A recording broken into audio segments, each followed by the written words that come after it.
L'introduction au concept de surhomme de Nietzsche marque un tournant significatif dans sa philosophie. Il est présenté pour la première fois de manière explicite dans son œuvre emblématique, Ainsi parlait Zarathustra, Also sprach Zarathustra, où le personnage central, Zarathustra, délivre ses enseignements aux hommes de la terre.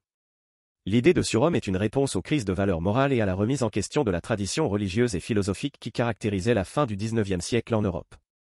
Contexte philosophique et culturel, Nietzsche a vécu à une époque de bouleversements intellectuels et sociaux, où les fondements traditionnels de la morale, de la religion et de la connaissance étaient remis en question.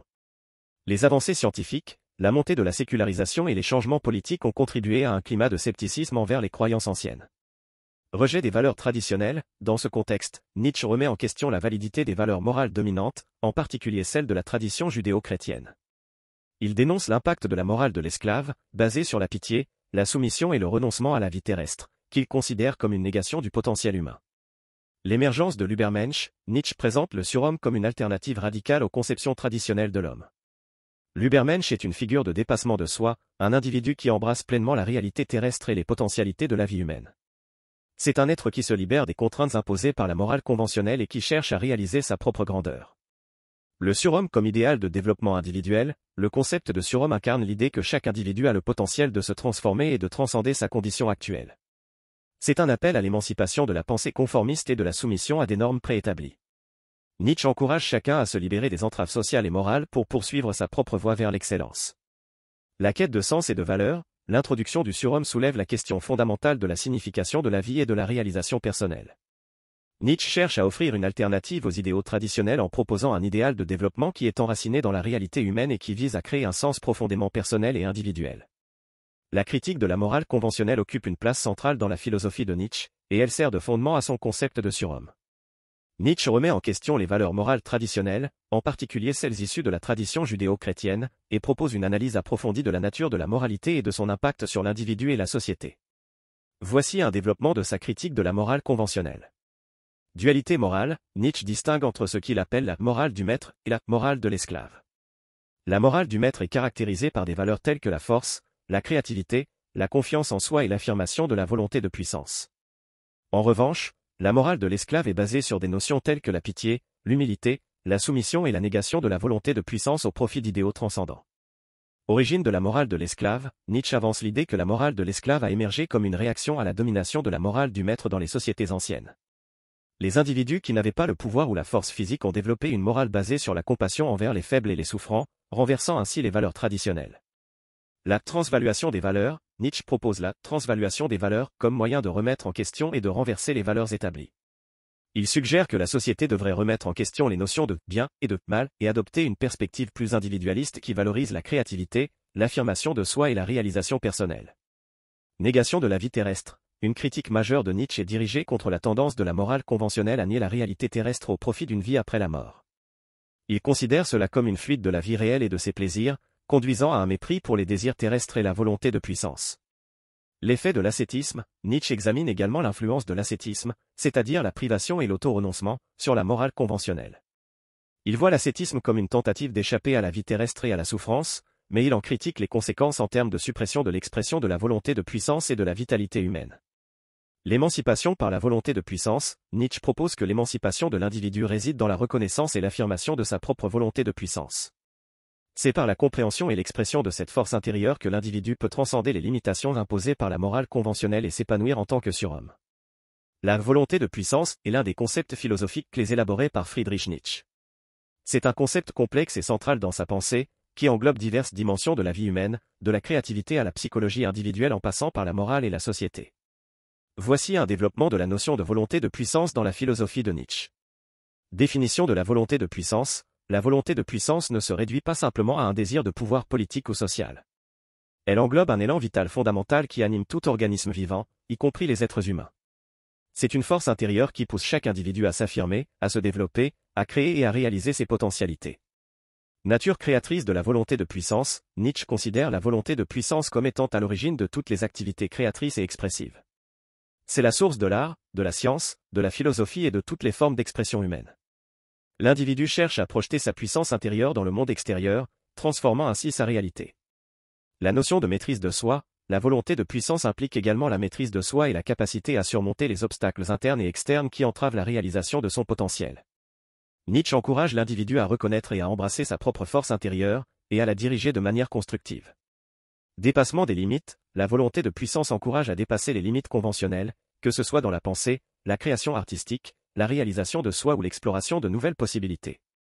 Cela implique de remettre en question les contraintes sociales, morales et intellectuelles qui pourraient entraver le développement individuel. Relation à la morale traditionnelle, la notion de volonté de puissance entre en conflit avec la morale traditionnelle, en particulier la morale de l'esclave, qui encourage la soumission et le renoncement à soi au nom d'idéaux transcendants. Nietzsche voit la morale de l'esclave comme une négation de la volonté de puissance et appelle à une transvaluation des valeurs, où l'individu reconnaît sa propre valeur et s'affirme. Surpassement de la rivalité, contrairement à une interprétation simpliste de la volonté de puissance comme une lutte constante pour la domination, Nietzsche souligne que cela ne se résume pas à la rivalité brute. Il s'agit plutôt de réaliser sa propre puissance intérieure, indépendamment des normes comparatives ou compétitives. Complexité psychologique, la notion de volonté de puissance explore la psychologie humaine dans toute sa complexité. Elle reconnaît les tensions internes entre instincts contradictoires, désirs et aspirations, et cherche à comprendre comment ces éléments interagissent pour influencer nos actions et notre développement. La notion de transcendance de l'homme est un concept clé dans la philosophie de Friedrich Nietzsche, en particulier dans sa réflexion sur le surhomme, Übermensch. Ce concept implique le dépassement des limites et des contraintes de la condition humaine traditionnelle, et il représente un idéal de développement individuel au-delà des normes et des valeurs conventionnelles. Voici un développement de la transcendance de l'homme dans la pensée de Nietzsche. Le dépassement des limitations humaines, Nietzsche considère que l'humanité est en constante évolution et qu'elle a le potentiel de se transcender. Pour lui, la nature humaine n'est pas statique, mais plutôt en devenir. La transcendance de l'homme implique la rupture avec les conceptions traditionnelles de ce que l'homme est et peut devenir. L'Übermensch comme idéal de transcendance, le concept de surhomme, Übermensch, incarne l'idée d'une transcendance individuelle. Le surhomme est celui qui se libère des contraintes de la morale conventionnelle, des valeurs héritées et des idéaux collectifs pour créer sa propre vision de la grandeur et de la réalisation personnelle. Affirmation de la volonté de puissance, la transcendance de l'homme est liée à l'affirmation de la volonté de puissance. En reconnaissant et en exprimant cette force intérieure, l'individu peut surmonter les inhibitions, les peurs et les doutes qui limitent souvent le développement personnel. Libération des instincts et des désirs, Nietzsche encourage le rejet des conventions qui répriment les instincts et les désirs naturels. La transcendance de l'homme implique de reconnaître et d'embrasser ces éléments fondamentaux de la nature humaine, tout en les canalisant de manière constructive. Le processus d'autosurpassement, Nietzsche voit la vie comme un processus continu d'autosurpassement. La transcendance de l'homme implique un engagement actif dans ce processus, en embrassant les défis, en affrontant les difficultés et en cherchant constamment à élargir les limites de soi. Rompre avec la conformité, pour Nietzsche, la transcendance de l'homme nécessite de rompre avec la pensée conformiste et les normes sociales préétablies. Cela implique de remettre en question les croyances et les valeurs acceptées et de forger sa propre voie, même si cela signifie être en désaccord avec la majorité. Réalisation de la pleine puissance, la transcendance de l'homme aboutit à la réalisation de la pleine puissance de l'individu.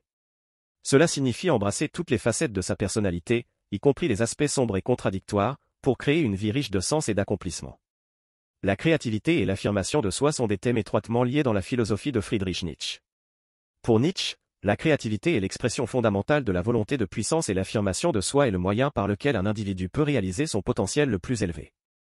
Voici un développement de ces concepts dans la pensée de Nietzsche. Créativité comme expression de la volonté de puissance, Nietzsche considère la créativité comme l'une des manifestations les plus essentielles de la volonté de puissance, cette force intérieure qui anime tout être vivant. L'acte créatif est une expression directe de la vitalité et de la puissance intérieure d'un individu. Affirmation de soi comme acte de courage, l'affirmation de soi implique d'avoir le courage de se connaître profondément et de reconnaître sa propre valeur. Cela signifie embrasser tous les aspects de sa personnalité, y compris les forces et les faiblesses, et les intégrer de manière constructive dans sa vie. La création comme acte de transfiguration, pour Nietzsche, l'individu créatif transforme la réalité à travers son art, sa pensée ou son action. En exprimant sa propre vision unique, l'individu transcende la banalité quotidienne et donne un sens plus profond à l'existence. Affranchissement des normes conventionnelles, la créativité et l'affirmation de soi nécessitent souvent de s'émanciper des normes sociales et morales conventionnelles. Nietzsche encourage les individus à se défaire des chaînes des idéaux collectifs et à forger leur propre voie, même si cela implique de défier les attentes et les jugements d'autrui. La quête de l'authenticité, la créativité et l'affirmation de soi sont des moyens d'atteindre l'authenticité personnelle.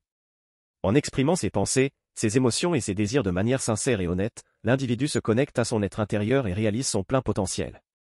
La création comme source de sens, Nietzsche voit la création comme une source de sens dans un monde où les réponses préconçues et les vérités absolues sont remises en question. L'acte créatif donne un sens à la vie en permettant à l'individu de contribuer de manière significative à la réalité et de laisser sa marque sur le monde. L'art comme affirmation supérieure de soi, Nietzsche accorde une importance particulière à l'art en tant qu'expression supérieure de l'affirmation de soi. L'artiste est celui qui canalise la volonté de puissance de manière sublimée, créant des œuvres qui transcendent les limites de la réalité quotidienne.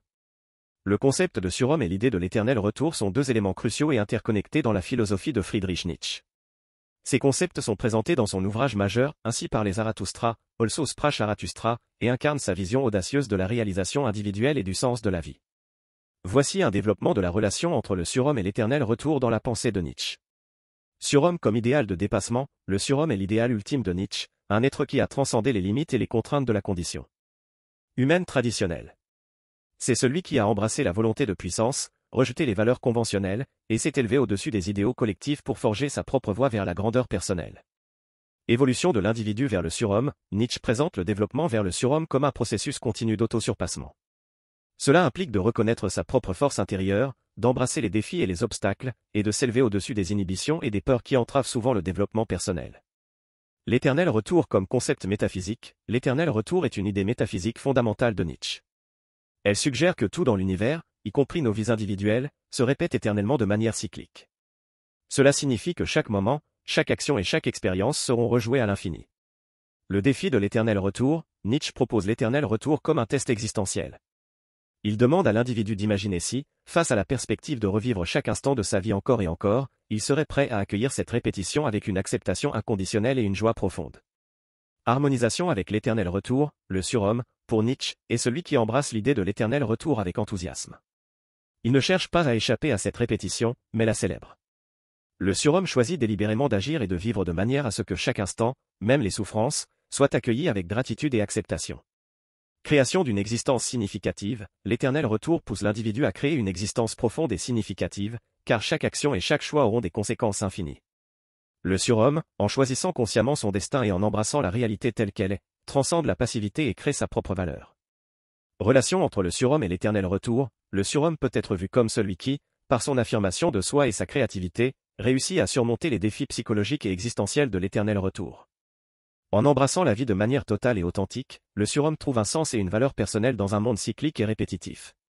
En somme, le concept de surhomme et l'idée de l'éternel retour sont intimement liés dans la philosophie de Nietzsche. Le surhomme représente l'accomplissement individuel au-delà des valeurs traditionnelles, tandis que l'éternel retour pose le défi existentiel d'embrasser la répétition éternelle avec une joie et une acceptation profonde. Ces concepts offrent une perspective unique sur la façon dont l'individu peut trouver un sens et une valeur dans un univers en constante évolution. Le dépassement des idéaux collectifs est une idée fondamentale dans la philosophie de Friedrich Nietzsche. Il s'agit de la rupture avec les croyances, les valeurs et les normes sociales préétablies au profit d'une quête individuelle de sens, de puissance et de réalisation personnelle. Cette notion est étroitement liée à son concept de surhomme, Übermensch, et à sa critique de la morale conventionnelle. Voici un développement de cette idée dans la pensée de Nietzsche. L'opposition aux idéaux conformistes, Nietzsche rejette l'idée de suivre aveuglément les idéaux collectifs, qu'ils soient d'ordre moral, religieux, politique ou social. Il considère que l'adhésion passive à ces idéaux peut entraîner une limitation de la puissance individuelle et de la créativité. La moralité et la conformité, Nietzsche critique en particulier la moralité traditionnelle, qu'il voit comme une force qui entrave la véritable affirmation de soi. Il considère que la morale de l'esclave, basée sur la soumission, la pitié et la renonciation, limite l'expression de la volonté de puissance et nie la vitalité humaine. Affirmation de la volonté de puissance, le dépassement des idéaux collectifs implique une affirmation audacieuse de la volonté de puissance individuelle. C'est un appel à reconnaître sa propre valeur et sa capacité à créer sa propre réalité plutôt que d'accepter passivement les valeurs et les attentes de la société. La transvaluation des valeurs, Nietzsche encourage une transvaluation des valeurs, c'est-à-dire un renversement des normes et des jugements établis. Il appelle à une remise en question profonde des notions de bien et de mal héritées de la morale traditionnelle, et à la création de nouvelles valeurs qui reflètent l'expression authentique de la puissance individuelle. Individualisme radical, le dépassement des idéaux collectifs mène à un individualisme radical, où l'individu prend en charge sa propre destinée et se détourne des attentes de la société. Nietzsche encourage chacun à forger sa propre voie, à créer sa propre signification et à embrasser la singularité de sa puissance intérieure. La création comme acte de rébellion, Nietzsche voit la créativité et l'expression personnelle comme des actes de rébellion contre la conformité et les idéaux collectifs. L'individu qui crée authentiquement résiste à la pression de se conformer et affirme son droit à définir sa propre valeur. L'émancipation de l'individu, en transcendant les idéaux collectifs, l'individu se libère des chaînes de la pensée conformiste et se connecte à sa propre puissance intérieure. Cela permet une transformation personnelle profonde et la réalisation du potentiel le plus élevé.